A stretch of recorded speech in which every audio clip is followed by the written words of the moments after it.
Bismillahirrahmanirrahim.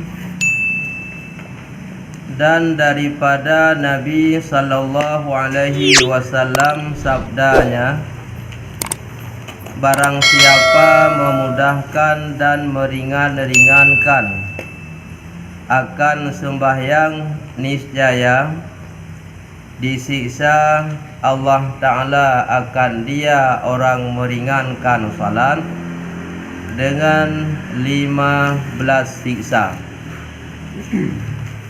6 daripadanya pada siksaan dunia, dan 3 tatkala matinya, dan 3 tatkala keluar daripada kuburnya. Pembahasan malam Rabu yang lalu, apabila menghadapi satu perkara dalam kepicikan, maka diawali dengan genggam tangan yang kanan, dibaca la haula wala quwwata illa billahil aliyyil azim, dilanjut dengan Allahumma lakal hamdu wa minkal farju wa ilaikal mustaka wa bikal musta'anu wa la haula wa la quwwata illa billahil aliyyil azim, sambil tangan dilepas, mengisyarah dalam hati, ya Allah, sebagaimana tanganku lepas, maka lepaskanlah kepicikan tersebut atau perkara yang berat, baik pun dalam berbicara, orang yang ceramah atau orang yang sedang duduk berbicara, berbincang-bincang. Maka untuk menghilang rasa keberatan, lepas pikiran apa yang ingin disampaikan, ingin pikiran dan hatinya terbuka, maka diisyarah tangan terbuka, dibaca doa tersebut. Kemudian ingin bangun pada jam yang mustajabah, artinya waktu yang mustajabah diawali daripada akhir surah Al-Kahfi, dari innal ladzina amanu hingga akhir wala yusyrik bi ibadati rabbih ahada. Kemudian dilanjutkan dengan doa ya ruhaniyata hadhil ayat aikiduni fi sa'atin kaza wa kaza, dan beberapa riwayat yang lalu insyaallah terbangun pada waktu mustajabah dan terbangun pada jam yang kita tentukan. Bersambung pembahasan tentang salah satu kewajiban sebagaimana yang telah ma'ruf dalam Isra Mi'raj adalah salat 5 waktu. Setelah pengertian Isra Mi'raj menjadi suatu kewajiban kepada diri Nabi Muhammad dan umatnya salat 5 waktu, dan sebelumnya tidak terhimpun salat 5 waktu pada nabi-nabi yang terdahulu. Salah satu sebagai orang Islam yang berpegang kepada rukun Islam adalah setelah syahadatu alla ilaha illallah wa anna muhammadar rasulullah, langsung yang kedua iqamis salah, mendirikan salat. Pengertian mendirikan salat, aqimis salata li dzikri wala takun minal ghafilin. Untuk melaksanakan ibadah itu semata-mata mengingat kepada Allah, tidak boleh hati itu lalai selain kepada Allah. Yang dimaksud salat di sini adalah salat pada syariah, karena ada juga yang dinamakan salat pada tariqah, hakikat dan ma'rifah. Namun salat pada tariqah, hakikat dan ma'rifah, tetapi salat syariah tidak boleh sekali-kali untuk ditinggalkan. Bagi orang yang meninggalkan salat, tentu telah melawan Allah. Artinya Allah wajib ke kitanya semayang 5 waktu. bila getanyo tak tinggai nyan ka talawan Allah dan dosa paling raya. Sehingga dalam hadis Nabi disebutkan orang yang meringan-ringankan salat. Dalam bahasa yang lain dia suka meninggalkan salat. Kadang-kadang dia salat, kadang-kadang tidak. Bahkan lebih diutama kepentingan dunia dengan perintah Allah. Ini pembahasan tersebut, maka balasan Allah kepada orang tersebut dia selalu digagalkan pada kemauannya. Masa katanya lebih tak penting tak buat draw tu dengan atau perintah oleh Allah. Nyawatena buat katanya yang penting Allah gegagalkan. Kenapa digagalkan? Karena kita sering meninggalkan perintah Allah, maka Allah selalu menggagalkan kegiatan yang kita rencanakan. Tiada perbuatan yang terlebih penting diutamakan selain daripada perintah Allah. Maka bagi orang yang meninggalkan salat akan disiksa kepada orang tersebut dengan 15 siksa. 15 boh siksa hukuman Allah kepada orang yang tinggal semayang. Dan persoalan tinggal salat sudah dibahas malam Rabu yang lalu. Watarikus salati darbani. Orang meninggalkan salat ada dua macam. Satu, intarakaha jahida liwujubiha karena kafiran. Ketika dia tinggal salat mengingkar wajib, artinya menganggap tidak wajib, padahal dia orang Islam boleh berakal, maka orang itu jadi kafir. Yang kedua, intarakaha kaslan. Kalau dia tinggal karena malas, tapi masih menganggap salat itu wajib tapi malas, orang itu tidak jadi kafir. Tetapi orang itu wajib bertaubat dan diganti dikata kembali salat tersebut. Hadis yang lalu pengertian man taraka salata muta'ammidan faqad kafara jiharan, para ulama mazhab takwil. Barang siapa tinggal salat karena sengaja, maka orang itu jadi kafir secara nyata. Artinya bila diingkar wajib. Jadi mihana tatung ijma ulama nya mufhum ji asai tinggal semayang dengan sengaja kaji kafir. Tinggal wate je kafir pengaruh ganyan ringkah ngam perumoh. Mati ganyan mati ane mati nang haji cok harta faraid. Karena termasuk ahlu milataini, beda agama. Nane inang, nane darah, gepenikah, haji gedang kuali dan sebagainya. Karena ganyan kaji kafir dengan ketinggal semayang karena sengaja. Tetapi hadis tersebut ulama mentakwil bila diingkar wajib ketika ditinggal baru jadi kafir. Kalau tidak diingkar wajib maka tidak jadi kafir tapi berdosa besar. Oleh karena tersebut 15 siksa yang dihukum oleh Allah kepada orang yang meninggalkan salat dibagi kepada 3 tempat. Ada disiksa di dunia ketika masih hidup. Ada disiksa masih di dunia dalam kubur. Ada juga disiksa setelah dibangkit pada hari akhirat. Nyal heboh tempatnya kesiksa orang yang hana semayang. 6 daripadanya pada dunia. Wateganya mantang dalam dunia, 6 boh siksa ke orang hana semayang. Dan 3 tatkala matinya ketika dia sakratul maut. Ketika dalam naza'ah masa-masa dicabut nyawa, nyakeun naza'ah, pencabutan nyawa.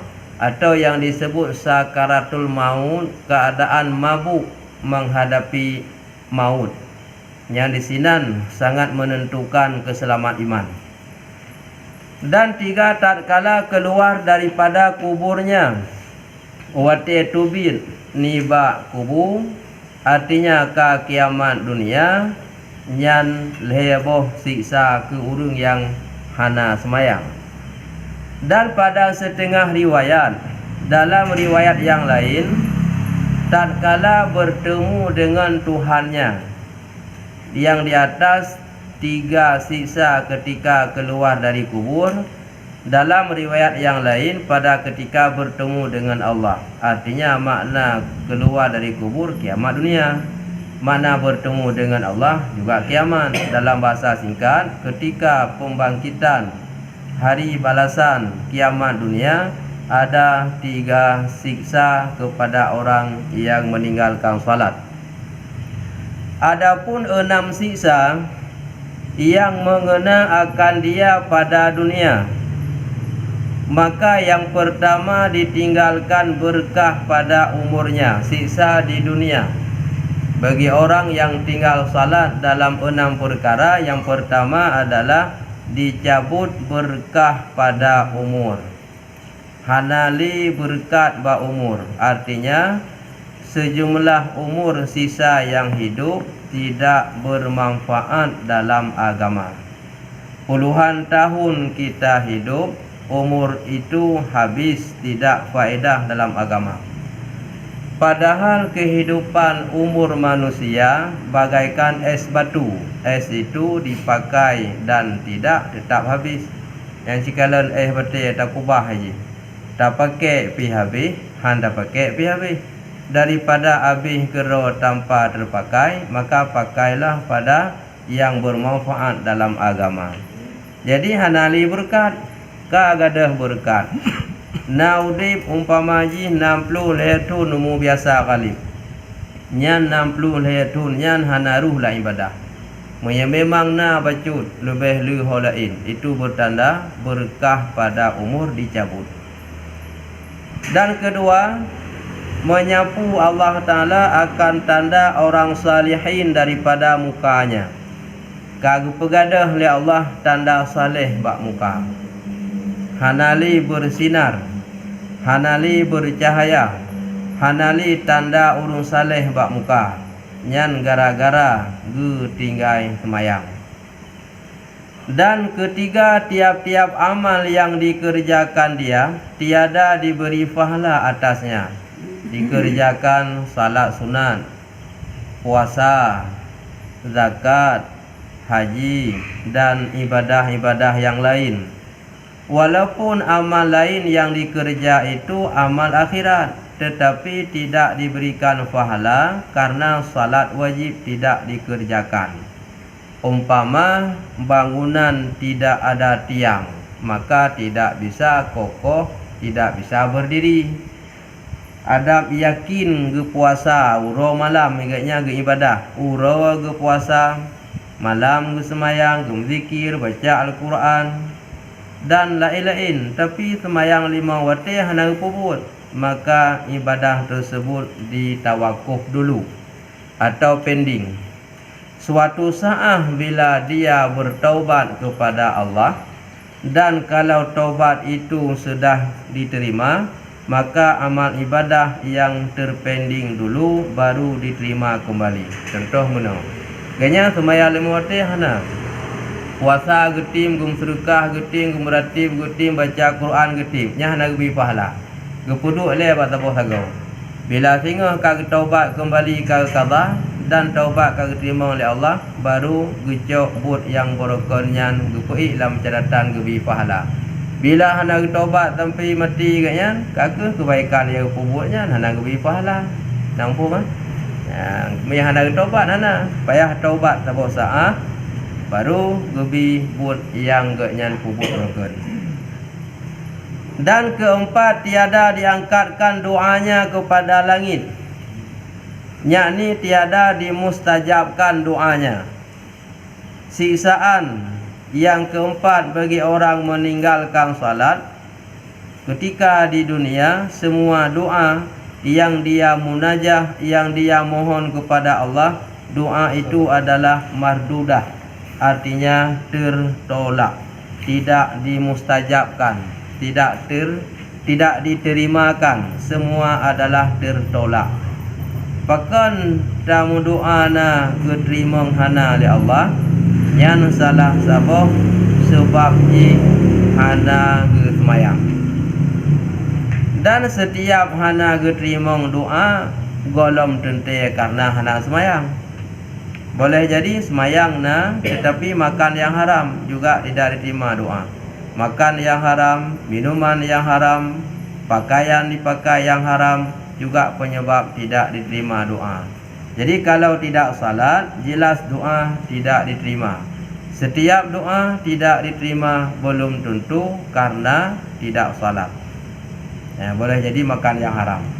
Dalam bahasa yang lain disebut umum khusus mutlak atau umum khusus min wajhin.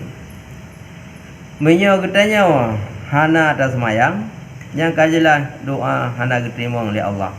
Dan setiap doa tidak diterima belum tentu karena tidak salat. Boleh jadi salat ada tapi kesalahan yang lain, makan yang haram dan sebagainya. Dan kelima, benci dan marah akan dia oleh segala makhluk pada dunia. Semua makhluk Allah tidak senang melihat kepada orang yang tidak salat. Marah. Ketika Allah telah marah kepada seseorang makhluk, maka makhluk yang lain juga marah kepada makhluk tersebut. Yang tanda tidak ada orang kegasih oleh Allah, orangnya digasih oleh ramai orang. Tanda orangnya kagak benci oleh Allah, maka orangnya ramai dibenci oleh orang lain. Pakan menan. Karena Allah kagak kasih kepada kitanya, ikut digasih oleh hamba yang lain ke kitanya. Dan Allah Ta'ala kagak bengih ke kitanya, maka diikut juga bengih oleh hamba yang lain. Wate hana ada semayang, nyan Allah ke bengih ke kitanya, maka orang lain juga bengih kepada kitanya gara-gara hana semayang. Dan keenam, tiada ada baginya bahagian daripada doa orang yang salihin. Tidak termasuk bahagian daripada doa orang yang saleh. Ganyan hana itamong dalam bahagian orang yang saleh. Dan ketika wate urung-urung saleh gemudoa kepada muslimin, muslimat, mukminin, mukminat, nya naruh ganyan mi hana semayang.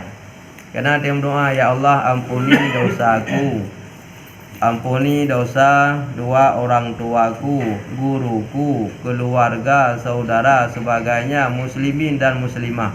Wate agaknya hana semayang, nya hana ruh agaknya dalam doanya. Iban cara beruh agaknya dalam makna doanya, agaknya benar urang dalam semayang.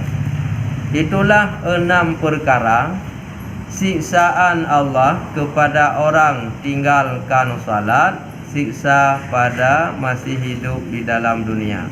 Nganyan mentang tengok kahana moho tajuan. Doa nak terima oleh Allah, urang bengih, mandung bengih pada kitanya. Oleh yang yang terpubut hana getung oleh Allah Ta'ala, tanda saleh kagak pinah, hana li berkat, udip kitanya wah dalam buat yang maksiat. Sampai mati hana tertero dalam buat dosa. Ngenyan mentang ngenamboh kabih releh katanya hukumannya. Nyan gara-gara hana tasmayang. Dan adapun 3 siksa yang mengena akan dia pada ketika matinya, pada saat sakratul maut. Datang malaikat untuk mencabut nyawa yang disebut dengan malaikat Israel atau Malik Maut. Ada 3 siksa ketika nyawanya dicabut. Maka yang pertama mati di dalam kehinaan. Mati dalam hina. Mati dalam hina bermacam makna. Ada kala mati dalam perbuatan maksiat, yang makna mati dalam hina. Boleh jadi mati dalam keadaan kelaparan, boleh jadi mati dalam kehausan, boleh jadi mati dalam keadaan terkejut, serangan jantung dan sebagainya. Mati dalam buat maksiat, mati dalam buat kesalahan, itu mati dalam kehinaan. Dan kedua, mati padahal lapar ia. Ukuran lapar bila diberikan makanan, habis makanan di dunia namun belum selesai kelaparan. Saboh dunia tajuk makanan ku urangnya hana gadah de nyandung gepujra li Allah. Ketiga mati padahal keadaannya dahaga, dalam keadaan kehausan.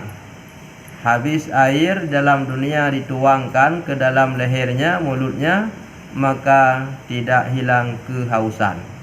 Hana gadah gerah. Nyan watenya ke meneen iblis, meneen syaitan. Datang iblis berpura-pura memberikan makanan dan air. Ketika orang dalam keadaan haus, maka mereka itu adalah kepingin makanan dan minuman tersebut. Jika iblis Mia katim kun lagi lun kun, baru lunjuk makanan, baru lunjuk minuman.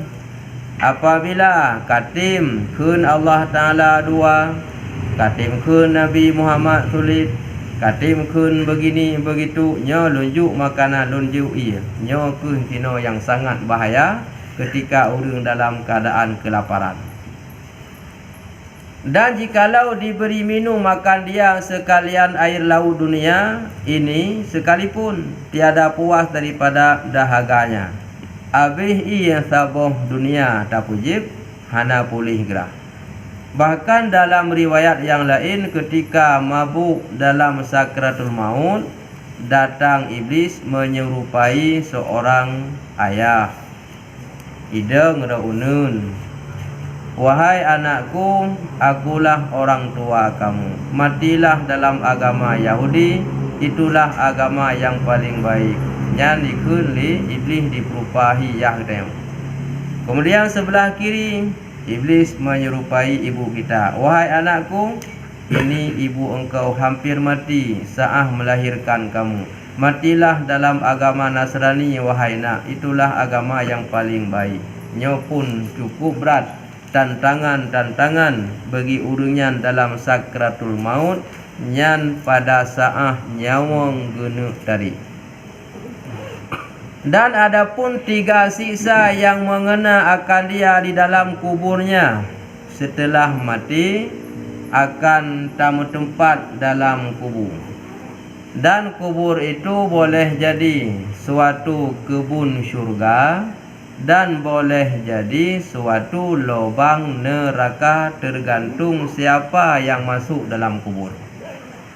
Kebun syurga yang paling hijau, artinya begitu luas dan nikmatnya bermacam ragam di dalam kebun syurga itu. Itulah orang yang taat. Dan boleh jadi menjadi suatu lubang daripada neraka karena dia merupakan ahli maksiat. Dan kubur itu suatu pintu, tidak boleh, tidak wajib memasuki kepadanya. Hanjir lamhan, wajib tamang dalam pintunya.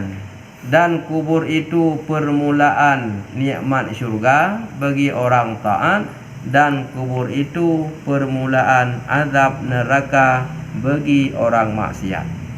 Yang sabo pintunya wajib tamang yan, hana alasan hana tamang. Dan je ke lubang neraka bagi orang maksiat, dan kebun syurga bagi orang yang taat.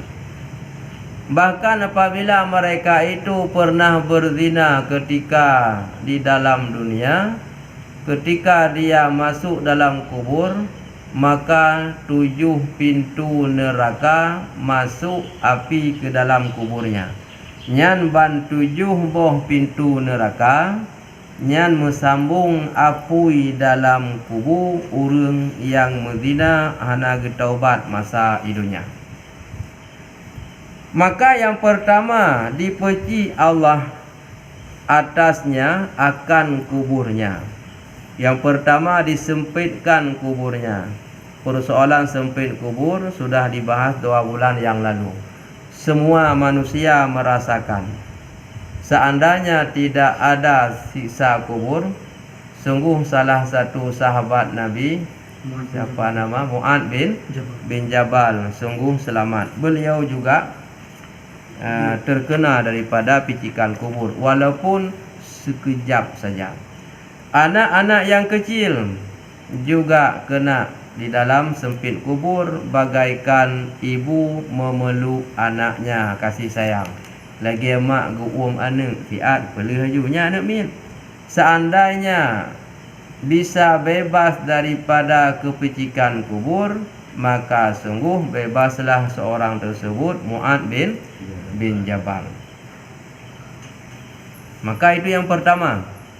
Disempitkan kubur. Ukuran sempit hingga berselisih tulang rusuknya. Ya, terpupluang. Rusuk yang na belahunun tergeser ke kiri dan sebaliknya. Hancur dupuruan. Jadi ife rusuk belahunun uwi dan rusuk uwi ise unun. Sakit hana bak pegahan. Itu yang pertama kali yang disebut dengan fitnah kubur. Lain lagi pertanyaan mungkar dan nakir. Lainnya long support ngan malaikat tukak malaikat. Ukuran tongkat malaikat seandainya berhimpun para malaikat, para jin, para syaitan, para manusia, untuk kita angkat tongkat tersebut tidak mampu kita angkat. Dumna le malaikat, dumna le jin, dumna le iblis, dumna le manusia, habis semua mereka berkumpul untuk mengangkat tongkat tersebut tidak mampu diangkat. Yang putanda berat tak tongkatnya. Nyan ke ngan tongkatnya ngahambu ro malam bagi orang maksiat lam kubur. Orang yang ka meninggal nyan ka gerasa orang yang ka meninggal yang maksiat. Maya ge nyang taat nyampi ka gerasa cit nya mak syurga. Maka bagi kita nya yaudib nyo beje pelajaran terhadap orang-orang yang duluan sudah mati, menjadi pelajaran persiapan bagi kita yang masih hidup. Dan kedua, di dalam kuburnya dinyalakan atasnya api yang berbalik-balik ia di dalam bara api malam dan siang. Uro malam mu balik-balik dalam bara api, lutut lu panggang. Lagi urung panggang ungkut. Masak belah no, balik belah di, masak belah di, balik belah no. Uro malam kitanya berbalik-balik dalam bara api. Jangankan kena terbakar, ukuran wap panasnya saja tidak mampu. Nyambe lepgah kena ngepu. Nisi dang urung tut bro, kebiasaan tut bro. Wate tut bro hutanya nak kena ngapui. Hana tapi tadang pada kuburan punya na tu padum trip tadang. Hana trip tiat laga pihak tabina. Hal itu tidak terkena api, cuma wapnya. Coba fikirnya kena. Dan apapun besar api di dunia itu adalah sekecilnya serpihan api di neraka. Ubina apui tak sapat besarnya api di dunia, itulah sekecil-kecil api neraka yang sebenarnya. Saboh dunia datang menapui rayahu. Nyan adalah mengapui neraka mendeng. Coba fikir yang betul-betul apui. Nyan lam kubu ka merasakan nyan azab di dalam kubu adalah apui.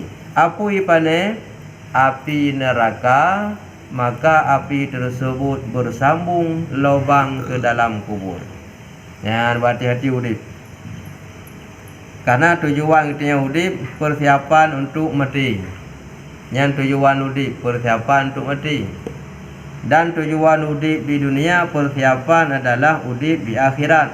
Karena kita na dua boh nanggro yang gejuk. Yang tempat tamu udipnya. Nanggro dunia tempat tamita amalan. Nanggro akhirat tempat kita menikmati amalan yang tamita, yang tak tanam modal. Yang hanasi alam arwah, alam rahim, alam kandungan, hana ada pegah nyali. Nyo alam kalahi tio dunia tempat mita modal. Akhirat menikmati hasil yang tanyo tanam modal, yaitu ibadah. Dan ketiga, dikerasi Allah Ta'ala atasnya akan ular yang besar. Dalam kubur ada ular yang paling besar. Ular tersebut namanya dinamakan Syuja'ul Aqra. Itu nama ular yang paling besar dalam kubur, Syuja'ul Aqra. Dua matanya daripada api. Mata ular tersebut daripada api. Maka uap matanya saja sudah merasakan suatu azab. Ya, kasuum datat dengan uap mata ulirnya karena niba apui. Ngenyan matanya nanti belum menggigit. Ya, golong dikap, golong ketupat lima malaikat, tingkat dingin mentang oleh ulirnya kasuum karena mata ji niba apui. Dan kukunya daripada besi. Kukunya keras seperti kerasnya besi. Maka dengan kuku itulah yang mencakarnya. Ketika dicakar dengan kuku tersebut tembus. Ya, tembus. Ahwate ka tembusnya gesipot lam. Kalau ditulis dalam riwayat yang lain, satu kuku mencakarnya, diangkat jenazah dibalik, kemudian tangan yang satu lagi dipukul, kemudian dicakar, tertanam 70 hasta. 70 hasta 30 meter lebih kurang. Setelah tertanam 30 meter, dicakar, diangkat kembali, lalu dipukul terus sampai kiamat dunia. Yang coba nu bayang. 3 menteng tepot habis. Mampu lam kiamat dunia baru piuk miaganya maksiat. Tiap-tiap kukunya itu perjalanan sehari. Perjalanan kuku itu 1 hari perjalanan. Berapa jauh perjalanan 1 hari, itulah panjangnya kuku. Cuman tak banding tu badan tanyo nyo biu uke si malam ja ona jauh tumbus. Tumbus bantah bawah badan tu rumah hancur. Maka katanya si ular tersebut, akulah Syuja'ul Aqra. Dan suaranya ular itu seperti guruh yang keras, lagi sukilat gelantu yang paling raya. Nyan noteikun nyolun sabah ulir yang diutus oleh Allah Ta'ala untuk ia hukum kata. Nyan suaranya lagi su gelantu, dengan su nyan menteng ka tumakut dan terkejut. Dan katanya ular tersebut telah menyuruh akan daku oleh Tuhanku bahwa aku pukul akan dikau atas mensia-siakan sembahyang subuh daripada subuh hingga zuhur, dan aku pukul akan dikau atas mensia-siakan sembahyang zuhur daripada zuhur hingga asar dan aku pukul akan dikau atas meninggalkan sembahyang asar daripada asar hingga maghrib, dan aku pukul akan dikau atas meninggal sembahyang maghrib daripada maghrib hingga isya, dan aku pukul akan dikau atas mensia-siakan sembahyang isya daripada isya hingga subuh, dan tiap-tiap kali pukulnya tenggelam ia di dalam bumi 70 hasta. Setiap 5 waktu. Itulah perkataan daripada ular tersebut. Dari waktu subuh hingga masuk zuhur, tidak kamu kerjakan salat subuh. Masuk lagi waktu asar, tinggal lagi zuhur. Masuk maghrib, tinggal asar. Masuk isya, tinggal maghrib. Masuk lagi subuh, tinggal lagi isya. Begitu terus menerus pergantian waktu hari dan malam. Setiap satu salat dipukulkan terus. Setiap kali kena pukulan, maka tertanam di dalam bumi 70 hasta. tenggelam ngop trap getakat bluk 70 hasta 10 meter lebih kurang yang 3 takat, sehingga memasuk ia akan kukunya ke bawah bumi, kemudian mencakar. Jenazah sudah tertanam di dalam kubur, dicakar dengan kuku malaikat dan dikeluarkannya akan dia, lalu diangkat balik. Maka senantiasa ia di bawah pukulan malaikat hingga hari kiamat. Ada juga riwayat itu malaikat, ada juga riwayat itu adalah ular. Yang riwayat itu malaikat dipukul oleh malaikat, yang mengadakan riwayat dari ular tersebut maka senantiasa dipukul oleh ular hingga hari kiamat. A'adzanallahu, kita berlindung akan Allah, atau getanya melindung akan Allah, min azabil qabri, daripada azab kubur, wa fitnatihi, dan fitnahnya kubur. Semoga Allah Ta'ala melindungi, maka mari kita berharap melindung supaya Allah memelihara kita daripada azab kubur dan fitnahnya kubur, dikarenakan salat sering ditinggalkan. Jadi cara haji yang kenyan, yang gohlom baik tak tinggai, yang tak tinggai kurangi kesempatan untuk lain, mari mengganti salat yang sudah lewat. Isya kaitamung oleh isya terlanjut lem 3 siksa pada hari kiamat akan dilanjut setelah jamaah insya. Adanya dalam sebuah istilah ini cok abi kremasi. Sebagian dibuang ke tempat, sebagian dikubah. Adanya dalam sebagian lom di saat ditanya mati, dicok mayat ditanya di dalam di dalam kubur selayak yang kadang orang. Cuman yang dia ke pertanyaan yang diazab oleh Allah di alam barzakh, tubuh kitanya atau jasad roh kitanya.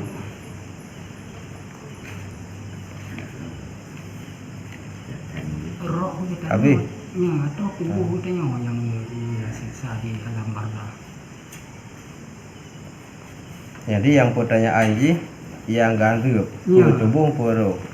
Berarti ada yang bunuh apa yang tajuk kan?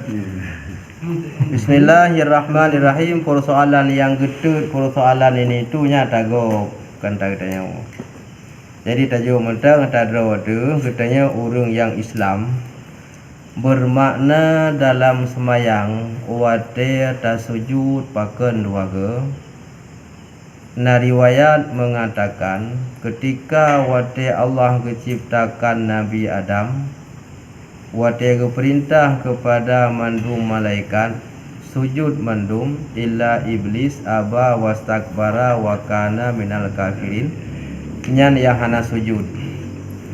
Jadi ubina malaikat mandum sujud, yang paling awal sujud diantaranya termasuk malaikat Israfil. Ketika wate sujud, malaikat Israfil gebeda. Ketika wati gebeda, gekalan malaikat lain matang sujud digatu. Maka riwayat itu menyatakan dalam setiap rakaat 2 kali sujud. Satu riwayat. Kedua, kenapa ada sujud 2 kali, rukuk 1 kali? Sujud 2 kali. Sujud yang pertama seakan-akan kita mengakui diciptakan oleh Allah daripada tanah.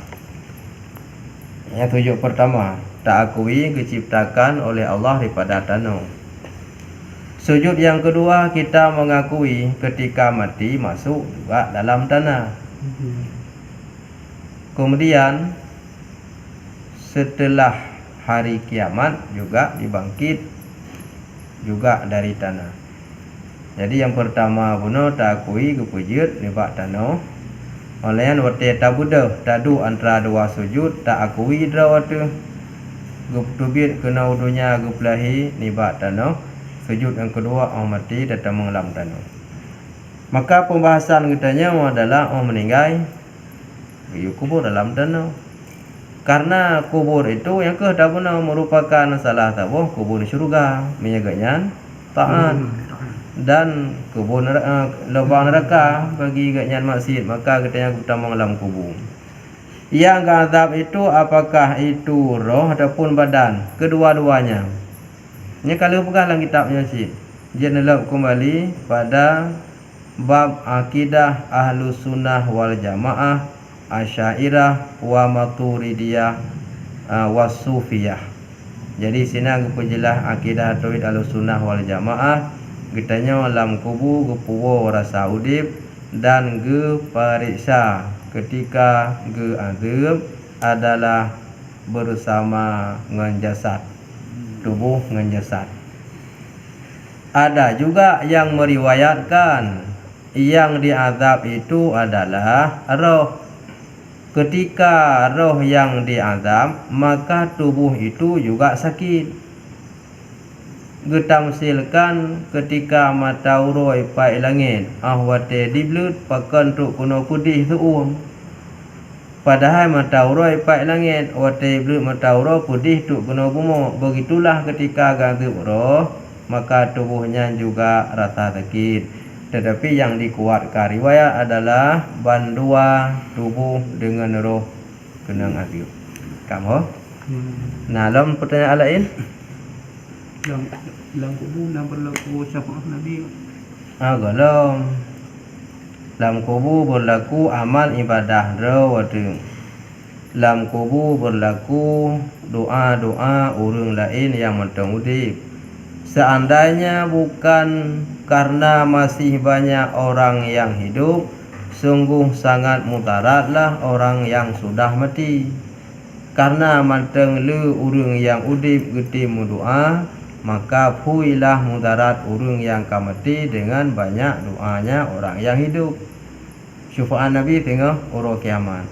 Teman kelebihan le tahun selawut waktu masa udip dalam dunia. Yang salah satu fadilah haji meringankan fitnah kubur, fadilah tahun seluk ke Nabi. Kemudian bisa memudahkan jawaban soal mungkar dan nakir yang betul-betul syafaat yang ketiga ba'urah kiamat. Nah, ada lain?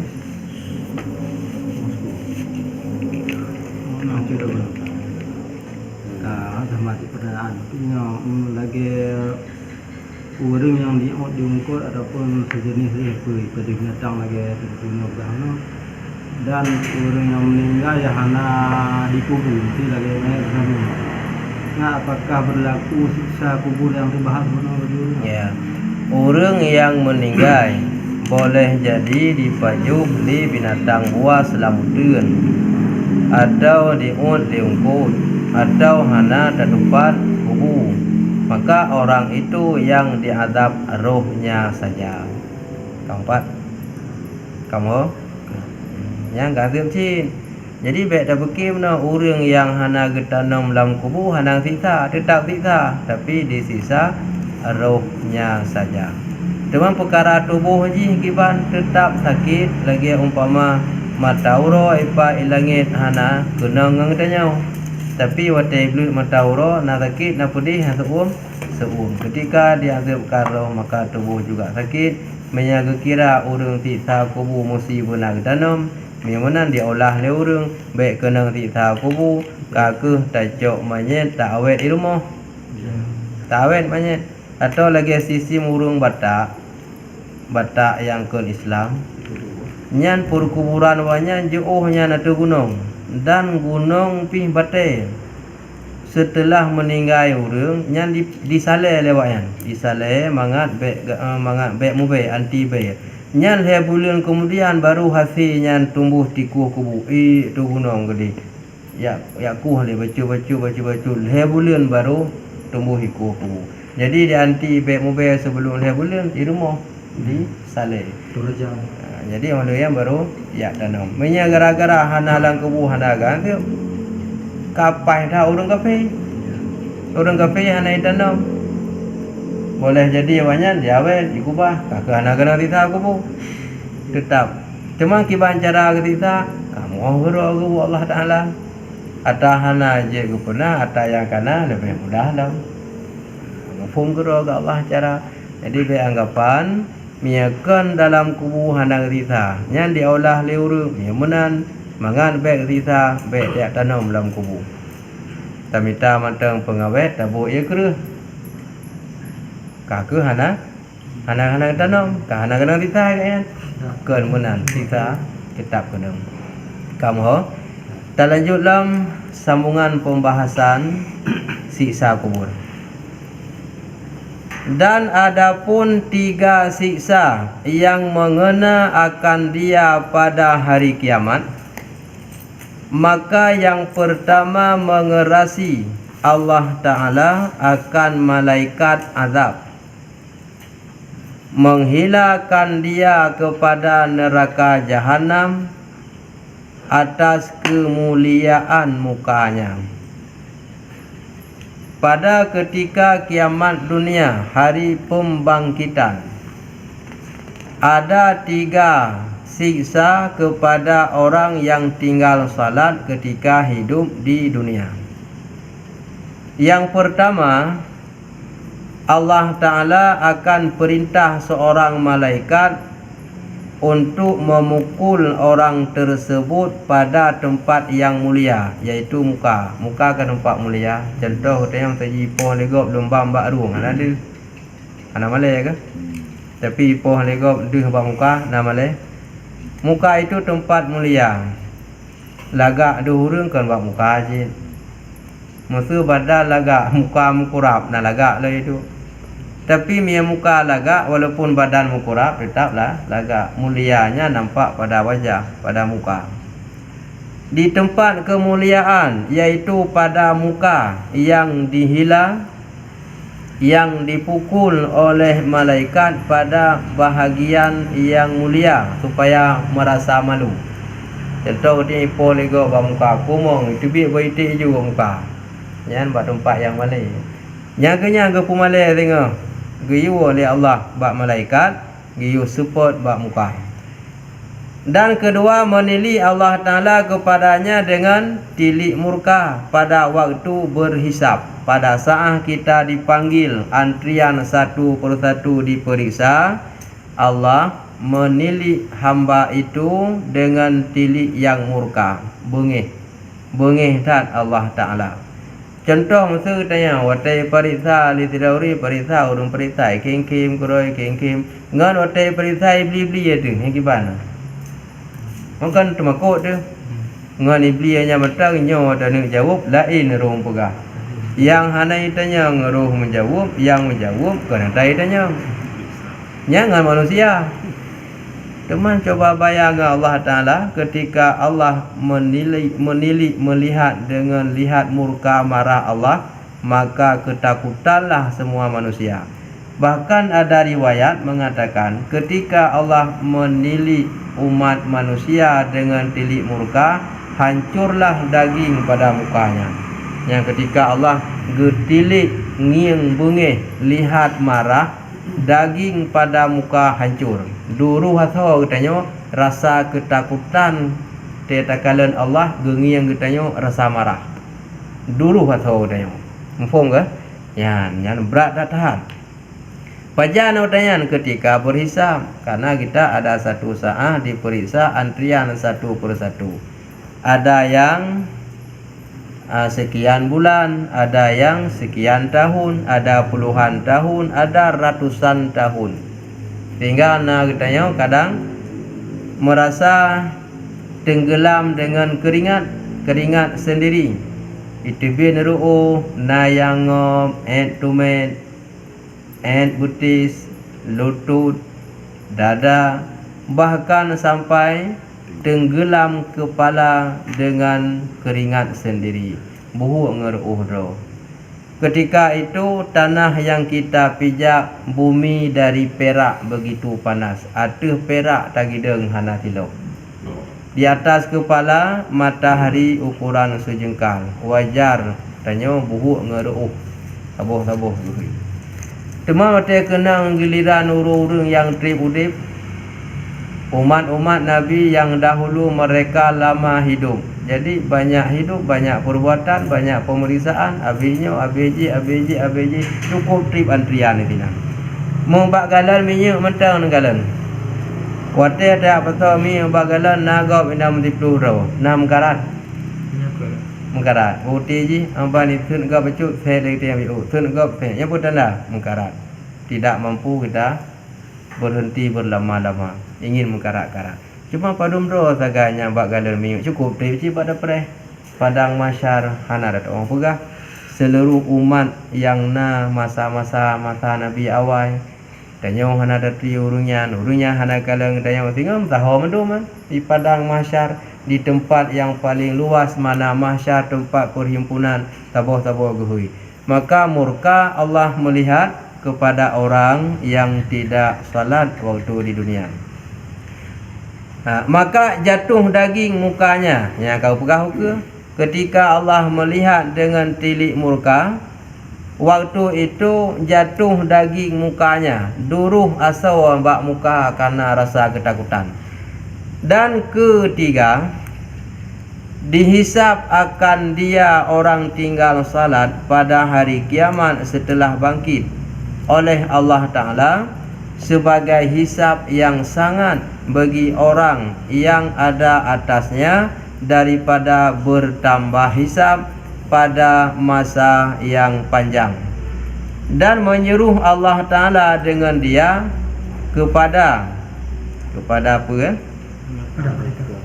neraka, yaitu sejahat-jahat tempatnya. Dibandingkan dengan pemeriksaan orang lain, lebih beratnya pemeriksaan kepada orang yang tinggal salat. Si gohon keperiksa gom mantang gohon keperiksa urang yang hana semayang.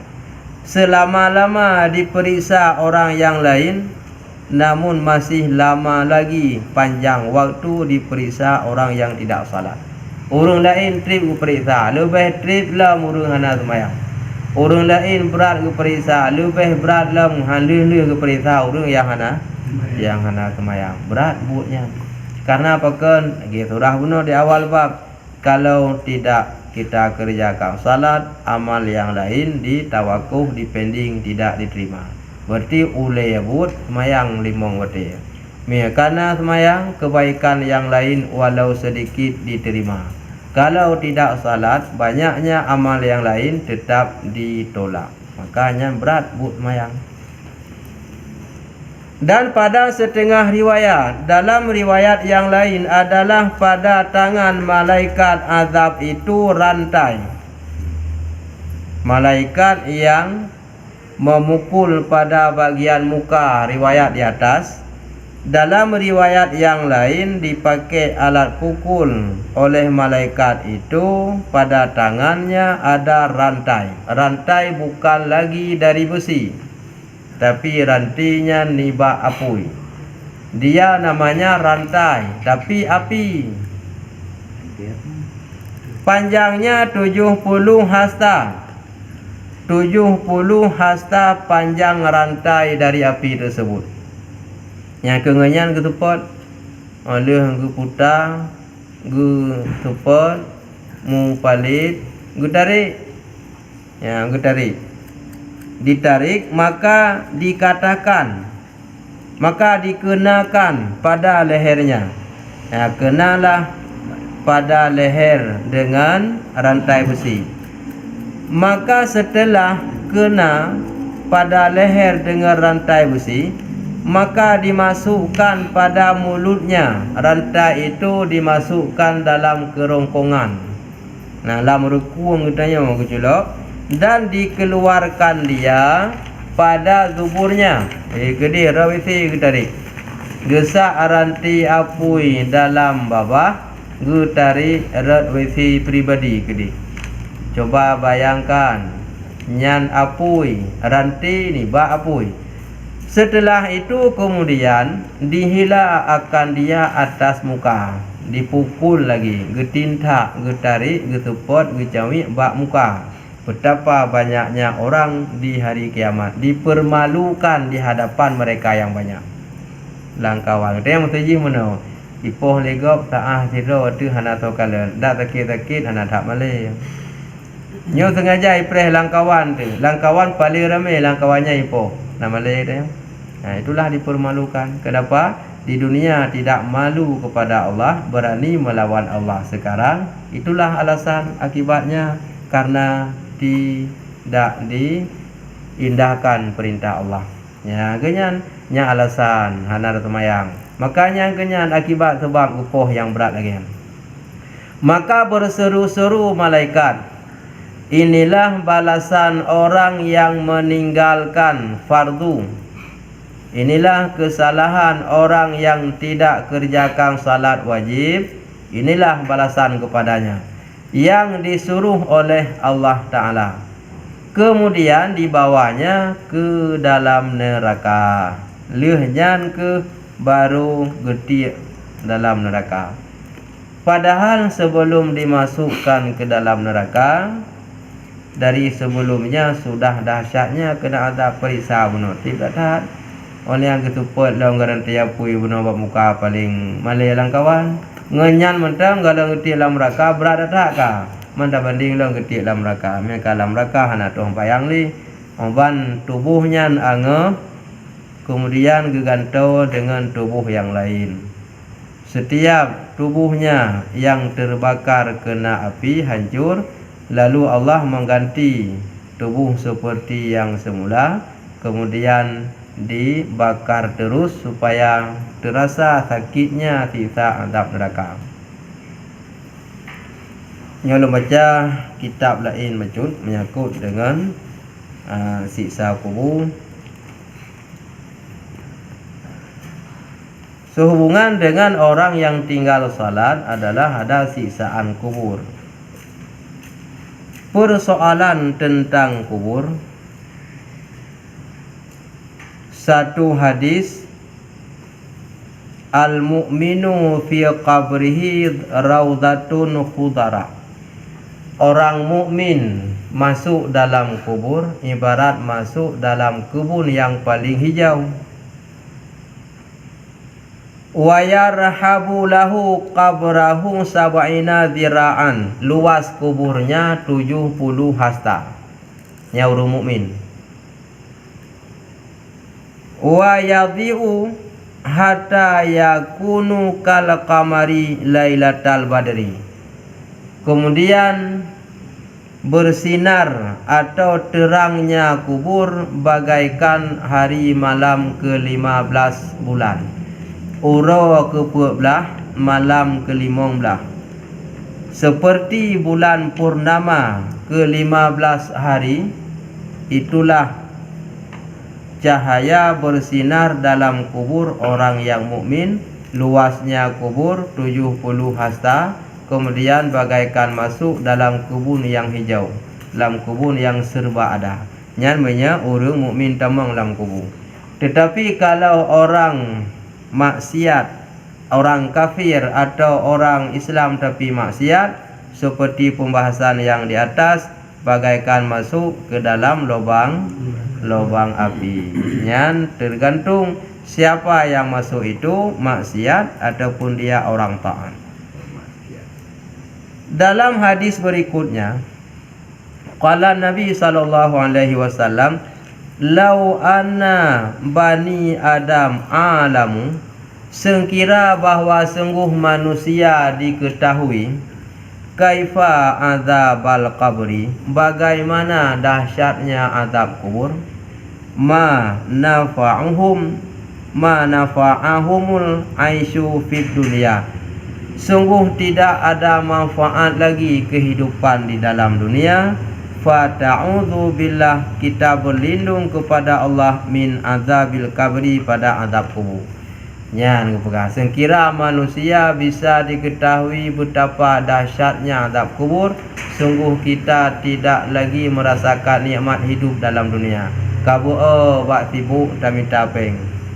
Artinya katanya hana tak laleli, hana li nikmat dunianya yang terasa senang, menyata azab kubur. Pekan karena kat makut. Ban katanya kat makut na lam hidup rasa senang. Hana contoh menau. Seandainya seseorang manusia diberitahu dia kapan meninggal, pasti dia rasa ketakutan. Iji pangkat jabatan paling rayunya gantuh najak li je. Kada tahu pakan pak najak gantuh. Kenapa agak pikiran minggu ke kamu meninggal aku najak gantuh. Jadi iji yang kada rasa ketakutan, tidak ada lagi merasa kenikmatan. Hai pangkat daun ubi raya ada raya taat man baicok ugo kudi. Panina demi cok lalu minggu ke mati. Hitung ju 2 sekian. Jadi rasa ketakutan. Wate ka gitu ganyan pajan mati mi kira gitu jan, maka hilanglah kelezatan nikmat dunia. Menaku menya gitu pu kiban berat siksa dalam kubur hanali manfaat dalam kehidupan. Sehingga getanya hanali sibuk bak tamita kesenangan dunia. Pakon karena kaitu oleh rasa ketakutan dalam kubur. Teman pakon orangnya senang sekali mencari keindahan dunia. Begitu nikmat sibuk dalam dunia, mereka belum tahu apa siksa, bagaimana dahsyatnya di dalam kubur. Yan hana itu maka manfaat dalengan motor mewah, dalengan jabatan dan sebagainya. Mia tato kiban di tahu kubur hana tagalak li kemewahnya, kata makut gaduh tatobat gaduh tu. Nampak? Sabah untuk riwayat hadis yang berkaitan dengan masalah kubur. Ma min abdin yamurru bi qabri rajulin, tidak ada daripada seseorang hamba yang dilalu pada satu kubur. Kana ya'rifuhu fi dunya, yang pernah dikenal ia ketika hidup di dunia. Wa yusallimu alaihi, dan diberi salam di atasnya. Illa arafahu, kecuali dikenal ia akan dia. Seseorang yang telah mati ketika dia hidup saling kenal dengan kita. Pada saat kita ziarah kubur, dia tahu kawannya sudah datang ziarah. Ya tipulan wate masa udip ji turi tayong. Tayong pita turi ji. Urangnya akan meninggal. Wate ta ziarah kubur nyan itu pua getanya katanya ziarah kubur. Wate tabi salim warat dahu alaihi, dan salam kita dibalas. Salam yang kita beri dibalas, dan dia tahu kita datang untuk ziarah pada kuburnya. Teman menyatayak ziarah bak sabah kubur. Ketika urang dalam kuburnya masa udip hana gerti kitanya. Dia tahu juga ada orang ziarah, tapi tidak tahu siapa orang ziarah itu. Nampak? Kita pernah orang ziarah tapi hana tu tahu. Tapi ketika masa udip yang gerti kitanya, si pulan kayak tahu lun. Kita pernah. Maka sering-sering ziarah kubur, baca doa, dah hadiahkan pahala kurungan. Dan kita yang merumpak je seumpama lagi yang tahadiah kurungan. Qala Nabi sallallahu alaihi wasallam, ma min muslimin marra biqabrin min maqabiril muslimin. Tidak ada daripada orang Islam yang dilalui, yang dilewati pada kubur orang yang Islam, illa qala lahu ahlul qabri, kecuali berkata baginya orang lewat itu oleh ahli kubur. Apa kata ahli kubur? Ya ghafilun, wahai orang yang lalai masih hidup, lau alamta ma na'lamu, seandainya engkau tahu apa yang telah kami ketahui, seandainya engkau tahu apa yang telah kami rasai, ladzabalah muka, sungguh hancurlah daging engkau, ala jasadika, di atas tubuh engkau, wasyahmika ala badanika, dan seluruh daging hancur yang ada pada badan engkau. Nyan tahu kun urun lang kubur teta lewat bak kubur kun, hai hamba Allah mangat tak don mentang lalai mun tu apa andai kata ne tu lagi kamu rasa duruh hatut ne deruh hathaw ne mukrak-krak ada tuliang ne, andai kata engkau tahu apa yang kami rasa. Nyan yang gekut bukan andai engkau rasa yang kami rasa, yang kami dalam. Andai engkau tahu yang kami rasa. Kalau anda rasa seperti kami rasa, coba pergi hancurlah.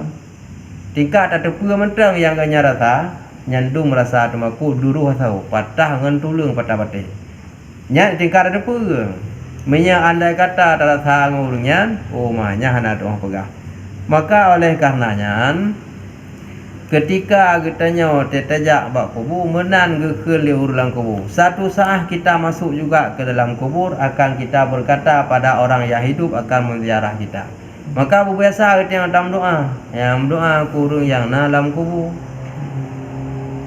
dan lebih-lebih dalam urung si ure keluarga tu ba ujung doa na muslimin muslimat mtipru mtugom mtume biu tepo me gede panese teman dalam keadaan mudarat le kira-kira urang paling de bu saboh regam gejuk paling maharga saah dalam kelaparan teman balik ke bu dak ba kanduri nya hana manfaat perut dengan terau dikala orang dalam keadaan kelaparan satu genggam makanan sangat berharga orang dia lautan kamu rorong belum tiajuk mu tabah peluk kum hana faedah kopo mu anjing paju hana moho pulau tapi tajuk makanan tabah regam itu lebih berharga daripada harga emas mono ke di saah muntara di sa kubu hana moho pelung ka orang malam lega kulhu dia baca tahdiah agaknya biraya pahala kitanya merumpok pahala baca agaknya merumpok je umpama misu yang kitanya baca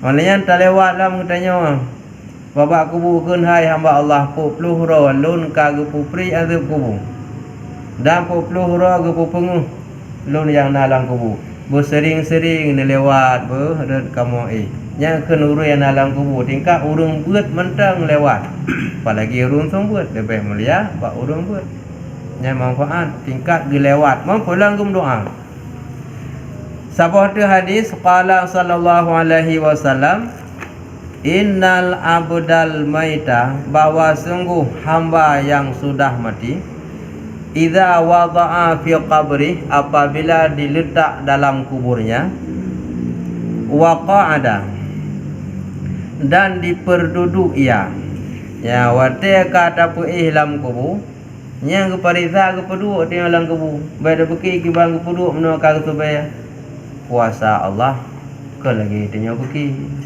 tanya ada beki meno ka ka subaya lebih banyak jid ke Allah Taala ke perintah bak malaikat idza wada'a fi qabri bila kita meletakkan mayat itu dalam kubur wa qa'ada kita diperduduk duduk gaduh dalam dunia dengan ibadatan Tuhan wa qala ahluhu dan berkatalah ahlinya wa sayyidahu wa syarifahu wa amirahu yaqulu lahul malaku isma ma yaqulun hal anta kana sayyidan wa anta kana syarifan wa anta kana amiran.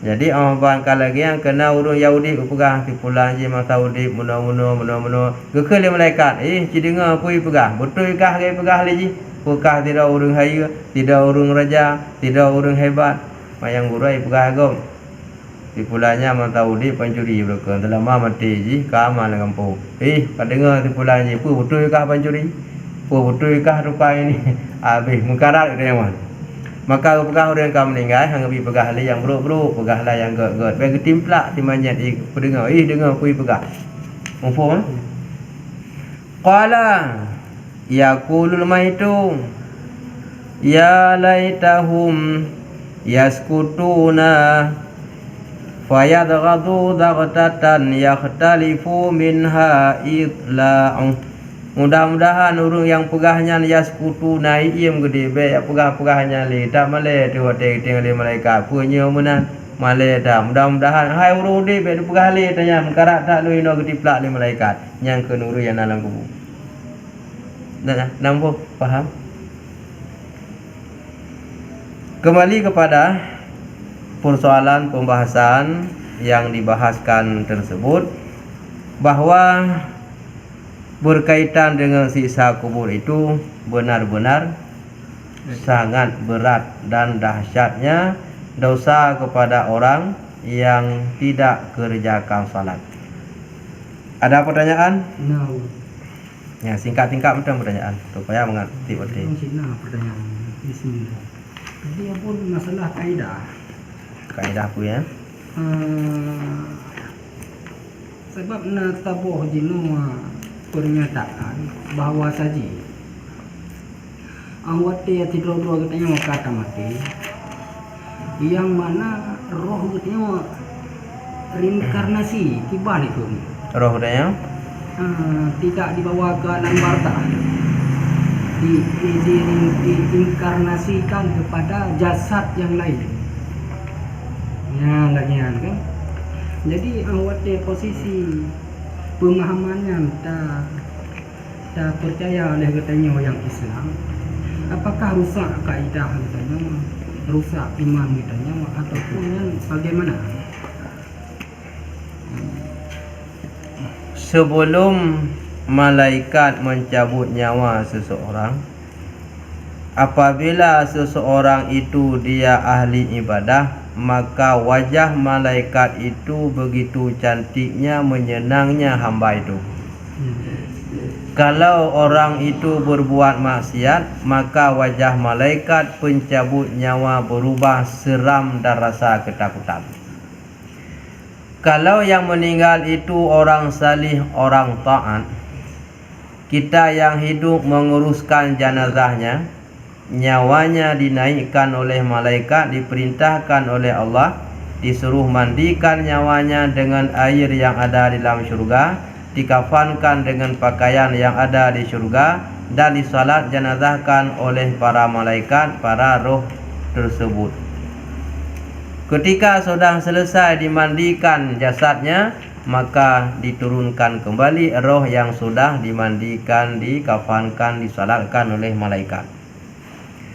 Kemudian setelah keluar nyawa daripada jasad, ada hak oleh nyawa untuk berkunjung ke dalam kubur.